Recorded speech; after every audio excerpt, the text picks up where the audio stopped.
दर्शकबिन नमस्ते। प्राइम संवादमा यहाँलाई स्वागत छ। म कृष्ण मल्ल। नेपालीहरूको दोस्रो ठुलो महान चाड तिहार आजबाट सुरु भएको छ। यमपञ्चकको पहिलो दिन आज काग तिहार र हामी नेपालीहरूका चाडपर्व लगायत हाम्रो पहिचान, हाम्रो मौलिकताका सम्बन्धमा आज छलफल गर्न गइरहेका छौँ र यसको निम्ति सुदूरपश्चिमाञ्चल प्रज्ञा प्रतिष्ठानका उपकुलपति एवं संस्कृतिविद डाक्टर टिएन जोशी हामीसँग हुनुहुन्छ। स्वागत छ यहाँलाई। धन्यवाद। तिहारको पनि धेरै धेरै शुभकामना छ र तिहार, दसैँ जस्ता यी चाडपर्वहरू हाम्रो देशका अमूल्य निधि हुन्, यी हाम्रा पहिचान हुन्, परिचय हुन्। अब खास गरी यो तिहार भनेको के हो, यसको महत्त्व के छ, यसको सान्दर्भिकता के छ, यहाँबाट सुरु गरौँ। अब नेपाली अघि यहाँले नै प्रश्न पार्नुभयो, नेपालीहरूको दोस्रो महान पर्वको रूपमा यो तिहारलाई लिइन्छ। यो तिहार शब्द त्योहारबाट अपभ्रंश भएर तिहार भयो। खास गरी भारततिर त्योहार भन्ने चलन छ। त्योहार भनेपछि सबै प्रकारको संस्कृतिलाई जनायो। त्यसलाई हामी तिहार भन्ने बित्तिकै हामी स्पेसल यहाँको नेपालीको तिहार दीपावलीलाई हामी मनाउँछौँ। त्यसले गर्दा दीपावलीलाई पनि भन्ने गरिन्छ, तर दीपावली भन्दा तिहार नै भन्नु बढी उपयुक्त हुन्छ।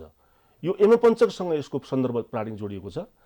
अब खास गरी प्रसङ्ग आउँदाखेरि पौराणिक कालको सन्दर्भ उठाउने हो भने सूर्यपुत्र यमराजले आफ्नी बहिनी यमुनासँग एउटा टीका ग्रहण गरिसकेपछि, यमुनाको निमन्त्रणामा यमराजले टीका ग्रहणका लागि गइसकेपछि यमराज यमलोकमा बस्थे, यमुना पृथ्वीमा बस्थिन्। उनले पृथ्वीमा आएर आफ्नी बहिनी यमुनासँग टीका लगाएर 5 दिनसम्म सुखशैल एउटा आनन्दपूर्वक बिताएको जुन 5 दिनको जुन घटना छ, त्यस सन्दर्भबाटै एउटा दाजुभाइ दिदीबहिनीको सम्बन्ध पवित्र हुने विश्वासका साथ त्यही यमराज र यमुनाबाटै यो यमपञ्चक सुरु भएको हो। र आजसम्म पनि हामी यसलाई 5 दिनसम्म विधिवत रूपमा मनाउँदै आएका छौँ। आज यो कार्तिक, यो कृष्ण त्रयोदशीदेखि लिएर तपाईँको शुक्ल द्वितीया भाइटिकासम्मको यो 5 दिन जुन छ, यसलाई हामी तिहार भनेर मनाउँछौँ। कतै दीपावली भन्छन्, तर शुद्ध यो चाहिँ तिहार नै हो। अब यो तिहारको बेलामा भाइटिकामा गएर यो तिहार सम्पन्न हुन्छ, तर त्योभन्दा अगाडि हामीले जस्तो आज काग तिहार भयो, हामी कुकुर तिहार पनि गर्छौँ, अब गाई पूजा पनि गर्छौँ, गोरु पूजा पनि गर्छौँ। यो यिनीहरूको पूजा गर्न चाहिँ किन जरुरी छ? किन पूजा हुन्छ तिहारमा यिनीहरूको? खास गरी के छ भने तिहारसँग यसको सन्दर्भ के छ, एकातिर त हामी दाजुभाइ र दिदीबहिनीको सम्बन्धको कुरा गरेँ मैले, त्यो प्रगाढ छ। अर्कोतर्फ तिहारको एउटा प्रसङ्ग के हो भने चराचुरुङ्गी र पशुहरूसँग यसको विशेष सम्बन्ध देखिन्छ। आज अब यो कागलाई पहिलो दिन, यमपञ्चकको पहिलो दिन काग तिहारलाई काग एउटा शुभ सङ्केतको रूपमा लिइन्छ। दैवीय दुर्घटनाहरूको पूर्व सङ्केत दिने एउटा पर्व, अत्यन्त चलाक पर्वको पन्छीको रूपमा यसलाई चाहिँ कागलाई हेरिन्छ। त्यसले गर्दा काग यमराजको एउटा प्रिय पन्छी पनि हो। त्यसो भएको यमराजको त दूतै भन्छौँ नि, दूतै भन्छ नि, यमराजको त्यसो भएको हुनाले यो कागको पूजा गर्ने प्रचलन आजबाट सुरु भएको छ। शुभ समाचार दिने एउटा पन्छीको रूपमा यसलाई हामी मनाउँदै आएका छौँ। र भोलि आज काग तिहार सकिसकेपछि भोलि कुकुर तिहार, यसलाई नरक चतुर्दशी भन्ने गरिन्छ।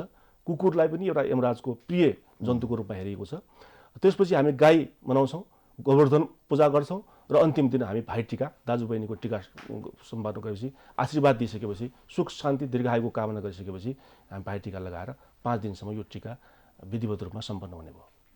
अब हामी कहाँ त तिहार लगायतका पर्वहरू व्यापक हाम्रा परिचय हामीले भनि नै सक्यौँ। अब खास गरी के भने तिहार पर्व मनाउनु पर्छ कसरी? अब यो तिहारमा त मानिसहरू जुवा तास खेल्ने पनि गर्छन्, देउसी भैलो खेल्ने पनि गर्छन्, अनि यिनीहरूको चाहिँ योसँगको संलग्नता के हो? पौराणिक सन्दर्भको कुरा जोड्ने हो भने हाम्रो संस्कृति अलिकति कता कता अपभ्रंश भएको हो कि जस्तो मलाई लागेको छ कृष्णजी। किनभने अब विगतको जुन हाम्रो पौराणिक मान्यताहरू थिए, जो हाम्रो रीतिरिवाजहरू थिए, कता कता अलि विकृततर्फ गइरहेका जस्तो हामी देखिरहेका छौँ। मैले अघि पनि प्रसङ्ग उठाएँ, हाम्रो तिहारको सन्दर्भ, तिहार भन्ने बित्तिकै पुरै तिहारलाई, भाइटिकालाई जनायो, 5 दिनसम्मको यमपञ्चकलाई जनायो भनेपछि अहिले दीपावलीमा सीमित गर्ने, जस्तो विजयादशमी हामी सक्यो नि, विजयादशमी होइन, बडा दसैँ हो। बडा दसैँलाई पनि एउटा विजयादशमी 1 दिनलाई सीमित पारिदिने त्यो खालको भइरहेको छ। अब दीप जलाउने परम्पराहरू, विभिन्न खालका पटाकाहरू, जुवा तास खेल्ने एउटा खालको गलत संस्कृतिको विकास चाहिँ आज भइरहेको छ। शास्त्रीय मान्यता अनुसार एउटा वैदिक विधिपूर्वक एउटा प्राचीन किंवदन्ती अनुसार हामीले जुन मनाउँदै आएको जुन पर्व हो, त्यो अनुसार हामीले नेपाली संस्कृतिलाई जोड्न सक्यौँ कि सकेनौँ, त्यो महत्त्वपूर्ण कुरा हो। त्यसो भएको हुनाले शास्त्रीय मान्यताका कुराहरूलाई हामीले विधिपूर्वक मनाउँदै जानुपर्छ। र हामीले जो कागको प्रसङ्ग ल्यायौँ, गाईको प्रसङ्ग ल्यायौँ, कुकुरको प्रसङ्ग ल्यायौँ, दाजुभाइ र दिदीबहिनीको जुन अटुट एउटा प्रेम सम्बन्धको जुन प्रसङ्ग छ, यमराज र यमुनादेखि लिएर अहिलेसम्मको जुन प्रेम सम्बन्ध छ, त्यसलाई दिगो राख्नका लागि पनि हामीले नेपाली संस्कृतिलाई हामीले त्यो देखासेकीहरूमा एउटा पाश्चात्य संस्कृति कतै भित्रिरहेको हो कि जस्तो हामीलाई महसुस। यो जुवा तास खेल्ने नियम चाहिँ छैन। जुवा तास नियम यो शास्त्रीय मान्यता होइन। पासा खेल्ने, कौडा खेल्ने, त्यो गलत संस्कृति एकपटक भए पनि जिमजुत्तेमा पासा समात्नुपर्छ, तास समात्नुपर्छ भन्ने मान्यता छ त। त्यो शास्त्रीय विधि छ होइन, तर चाहिँ मान्छेहरू एउटा चाहिँ खेल्नुपर्छ जुवा तास। अब कौरव पाण्डवको युद्धलाई लिएर त्यसको प्रसङ्ग उठाएर केही तासमा हात लगाउने प्रसङ्ग त अलग भयो, तर त्यो जुवाका नाममा चाहिँ लाखौँ करोडौँ रुपियाँ बाजी खेलेर हारेर घरबार लिलाम गरेर यो खालको जुन संस्कृति छ त्यो गलत जस्तो मलाई लाग्छ। मनोरञ्जनको निम्ति मनोरञ्जनको लागि यो सामान्यतया भित्र रूपमा खेल्नु त्यो अलग कुरा हो, तर यसलाई संस्कृतिकै रूपमा विकास गरेर जुवा तास मनोरञ्जन हुन सक्दैन। जुवा तास मनोरञ्जन हुन यसले सक्दैन, त धनको नाश हो वनको बास गराउँछ, बर्बाद गराउँछ। त्यसले गर्दा यस्ता खालका संस्कृतिलाई हामीले राज्य तहबाटै प्रशासनिक तहबाटै यसलाई चाहिँ निराकरण गर्न लागि पहल गर्नुपर्छ र हामी आफैले पनि एउटा जनमासमा जनताले पनि यसको बारेमा सचेत हुनु जरुरी छ। देउसी भैलो कुरा के हो? देउसी भैलो कस्तो हो भने अहिले चाहिँ देउसी र भैलोका बिचमा विवाद छ। खास गरी भैलो के हो भने लक्ष्मी पूजाको दिनमा महिलाहरू खास गरी कुमारी केटीहरूले खेल्ने भैलो हो। अब देउसी के हो? केटाहरूले पुरुषहरूले खेल्ने पर्व हो। अब यहाँ देउसी र भैलोलाई अब हेर्नुहोस् कुकुर तिहारदेखि नै देउसी भैलो खेल्ने प्रचलन छ। त्यसो भएको हुनाले भैलो र देउसीको फरक भनेको मूलतया कुमारी कन्याहरूले लक्ष्मी पूजाको दिनबाट सुरु गरेर त्यसलाई भैलो शुभारम्भ हुन्छ, त्यसपछि प्रतिपदादेखि लिएर देउसी खेलिने हो। तर त्यो नभएर लक्ष्मी पूजा भन्दा अगाडि देउसी भैलो खेलिँदैन। पहिलो दिन लक्ष्मी पूजाको दिनमा लक्ष्मी पूजाको दिन देउसी खेल्ने प्रचलन हाम्रो शास्त्रीय विधिमा छैन, तर यहाँ के भइदियो भने लक्ष्मी पूजाकै दिनमा देउसी खेलिदिने त्यो परम्परा हाम्रो होइन। त्यसो भएको हुनाले एउटा विधिपूर्वक हाम्रो संस्कृति झल्किने त्यस्तै खालको भेषभूषा। देउसी भैलो किन खेल्नुपर्छ तिहारमा? देउसी भैलो खेल्ने एउटा परम्परा के हो भने हाम्रो संस्कृतिको पनि एउटा भेषभूषा प्रदर्शन पनि हो। अर्को कुरा एउटा सुख शान्ति दीर्घायुको कामना गर्ने, आशीर्वाद दिने, होइन, देशको राष्ट्रको समृद्धि चाहने, दाजुभाइ दिदीबहिनीको समृद्धि चाहने, यिनै कुराहरूले लिएर त्यसलाई हामी खेल्ने गरेको छ। अब देउसी भैलोमा जो चाहिँ भट्ट्याउने काम हुन्छ, हजुर, त्यो भट्ट्याउँदाखेरि त्यसका अंशहरू के हुनुपर्छ भन्ने हो। अब पहिला कस्तो थियो, अहिले कस्तो छ? अहिले त अब रुख रोपौँ, वृक्षारोपण गरौँ, जनचेतना जगाउने, होइन, अब राजनीतिका कुरा, संस्कृतिका कुरा, अन्तर्राष्ट्रिय यो विदेश मामिलाका कुरा, यस्ता कुराहरू पनि यो भट्ट्याउने गरेको पाइन्छ। खास गरी देउसी भैलोमा भट्ट्याउने कुरा कस्ता हुन्? अब भट्ट्याउने कुरा के हो भने खास गरी देउसीको जुन पौराणिक मान्यता हो त्यसमा अलिकति अब समाजलाई अलिकति अग्रगतितर्फ लाने कुराहरू जोड्नु असान्दर्भिक मानिँदैन। त्यो राम्रै कुरा हो, कसैलाई आशीर्वाद दिनु, होइन, त्यस्ता खालका सन्दर्भहरू उठाएर उनीहरूलाई वरदान माग्ने, एउटा धन सम्पत्तिको वृद्धि होस्, तपाईँको फलिफाप होस्, सन्तानको ऊ होस् भनेर एउटा माग्ने र आशीर्वाद दिएर मान्ने प्रवृत्ति राम्रो हो। तर त्यसका नाममा अलिकति छाडा संस्कृति कुराहरू गर्ने, अपशब्दहरू बोल्ने, त्यो चाहिँ हाम्रो चाहिँ राम्रो होइन। राजनीतिक कर्मीहरूले भोट माग्ने, त्यो चाहिँ राम्रो चाहिँ एकअर्का विरुद्ध यसलाई चाहिँ हामी देखासेकै रूपमा हामीले धारणाहरू राख्ने, त्यो देखिन्छ। त्यो चाहिँ राम्रो होइन। हाम्रो मौलिक संस्कृतिलाई हाम्रो मौलिकतासँगै जोडेर राख्नुपर्छ भन्ने मेरो विश्वास। अब हाम्रा यी संस्कृति पहिचान परम्पराहरू जे छन् यिनलाई धर्मसँग जोडिन्छ। दसैँ तिहार अब हिन्दू धर्मावलम्बीको भन्यो, तीज धर्मावलम्बी हिन्दू धर्मावलम्बीको भन्यो, यसै गरी मुस्लिमहरूका छन्, क्रिस्चियनहरूका आफ्ना पर्वहरू छन्। अब यी संस्कृतिहरूलाई, हाम्रा परम्पराहरूलाई धर्मसँग जोड्दाखेरि यसले राष्ट्रिय एकतामा प्रवर्धन गरेको छ अथवा विभाजनतर्फ लगिरहेछ? अब मलाई के लाग्छ भने कृष्णजी हेर्नुहोस्, यो अहिलेको अवस्था खास गरी धार्मिक रूपमा चाहिँ एउटा सङ्कट आइरहेको देखिन्छ। आज यो वैदिक सनातनको जुन कुरा गर्छौँ, नेपाल एउटा वैदिक सनातन भएको राष्ट्र हो।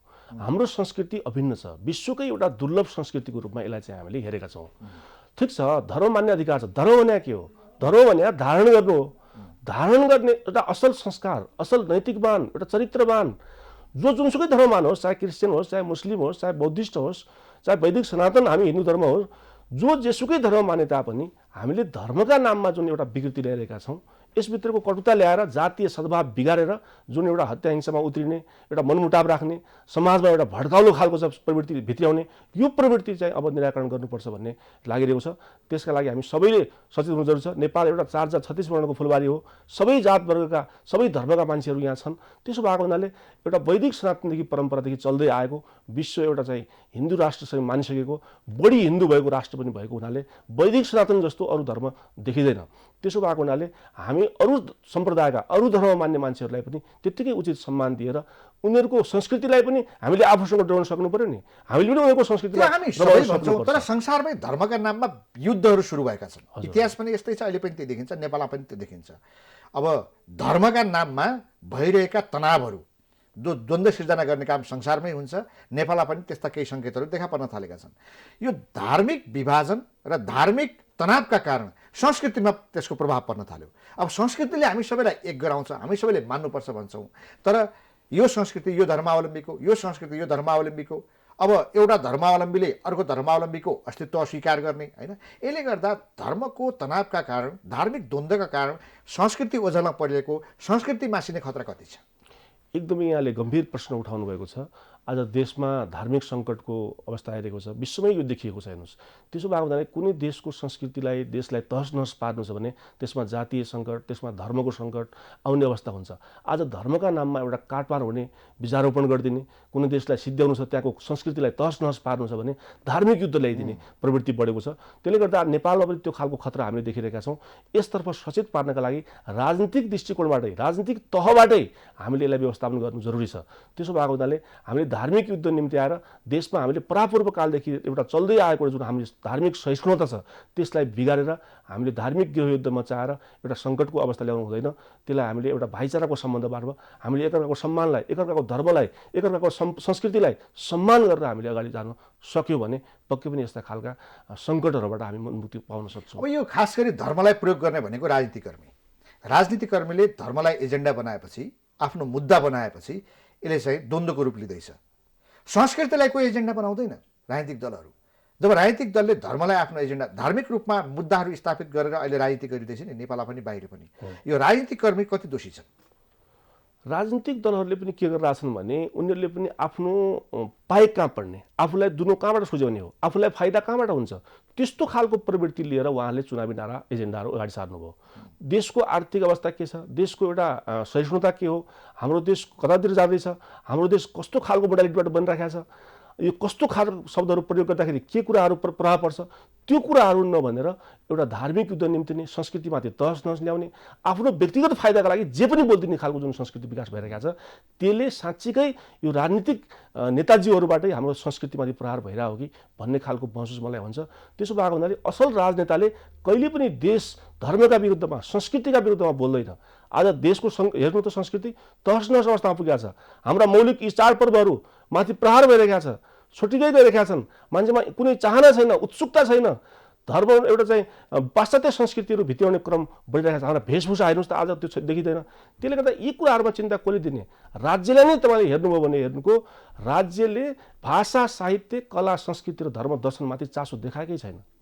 कुल बजेट हेर्नु न, आज चाहिँ तपाईँलाई म आफ्नै उदाहरण दिउँ, सुदूरपश्चिम प्रज्ञा प्रतिष्ठान स्थापना भयो, 1 वर्ष भइसक्यो। त्यसको बजेटको विनियोजन हेर्नुहोस्, हालसम्म चाहिँ एउटा कार्यसमिति पूर्णता नपाइरहेको अवस्था छ। देशमा अरू प्रज्ञा प्रतिष्ठानको अवस्था पनि त्यस्तै छ। यो एकाडेमीहरूलाई, प्रज्ञा प्रतिष्ठानहरूलाई, धर्म संस्कृतिहरूलाई हेर्ने एउटा राजनीतिक दृष्टिकोण नै ठिक भएन कि। त्यसो भएको हुनाले जब धर्म संस्कृतिलाई हेर्ने दृष्टिकोण राज्यको ठिक हुँदैन तबसम्म त्यो देश अगाडि बढ्दैन।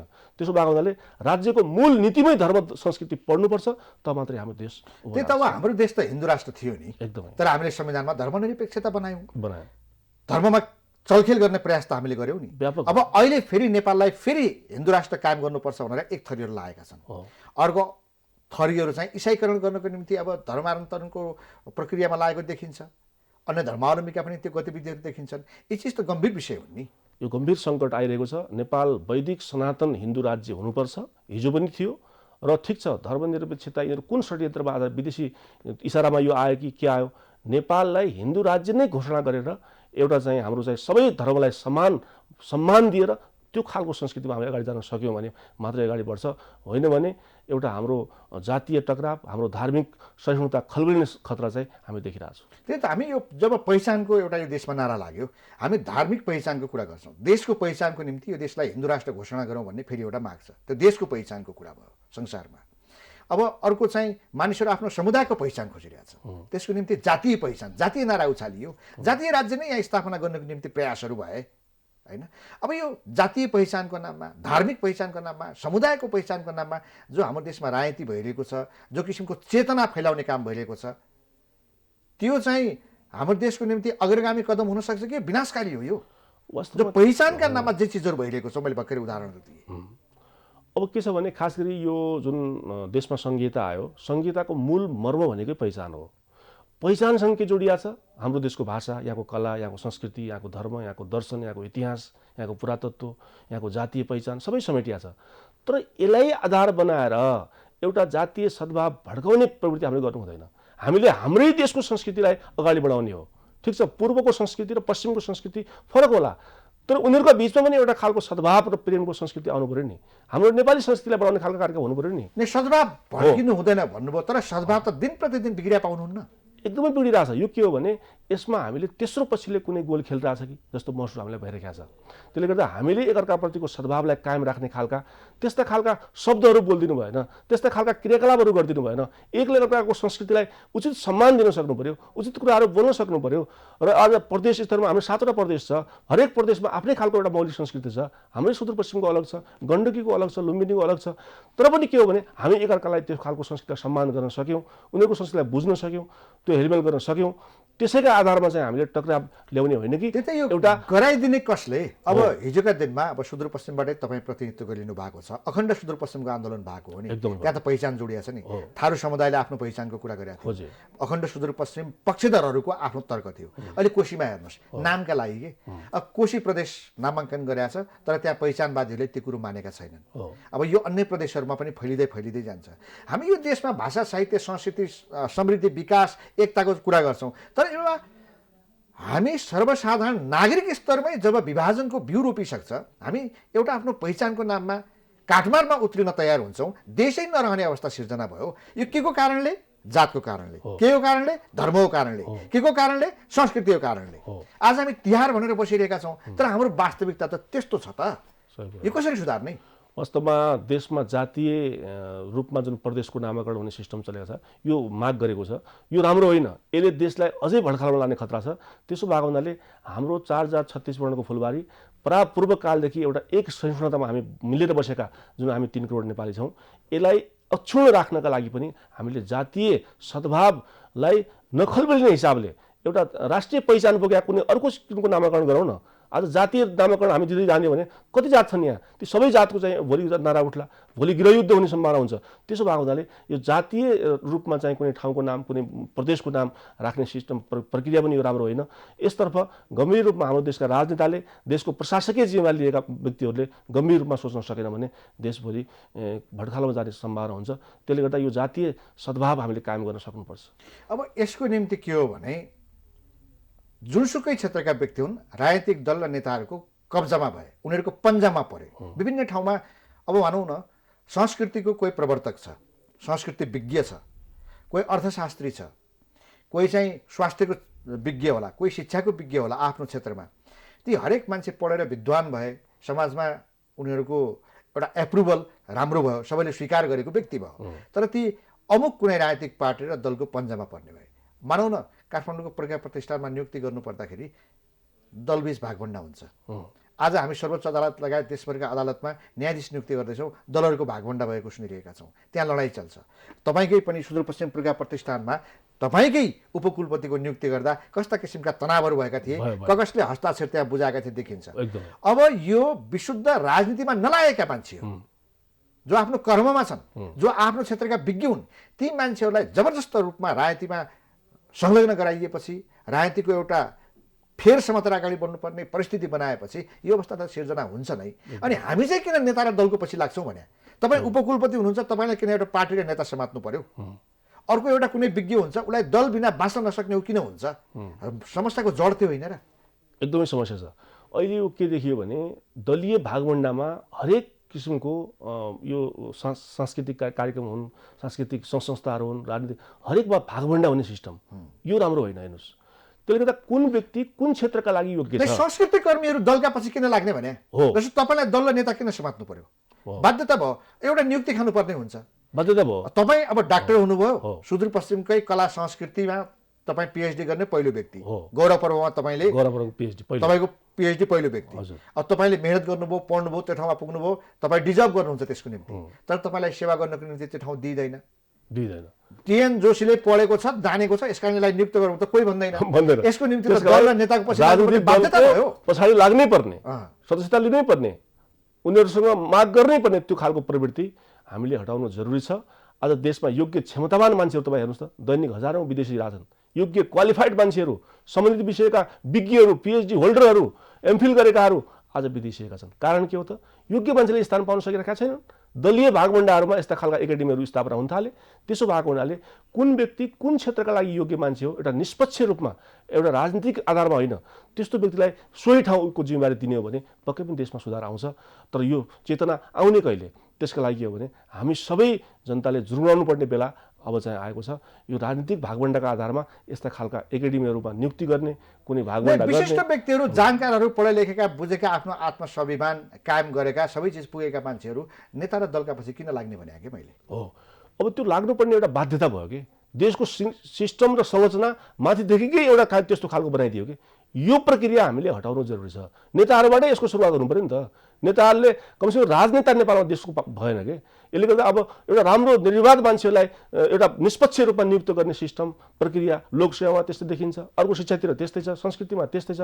हरेक क्षेत्रमा एउटा राजनीतिक भागभण्डामा जाने हो भने भोलि आफ्नो पार्टीसँग निकट नभएको मान्छेलाई नियुक्ति नदिने परम्परा, त्यस्ता मान्छेले उपेक्षित हुँदै जाने हो भने अनि मान्छे बाध्य भएर पार्टीको पछाडि लागिरहेका छन्। त्यसो भएको हुनाले यो प्रक्रिया हटाउनका लागि मिडियाकर्मीहरूको पनि ठुलो भूमिका छ, हाम्रो राज्यको सिस्टमको भूमिका छ, राजनेता नै एउटा जन्मिनुपर्ने आवश्यकता देखिएको छ।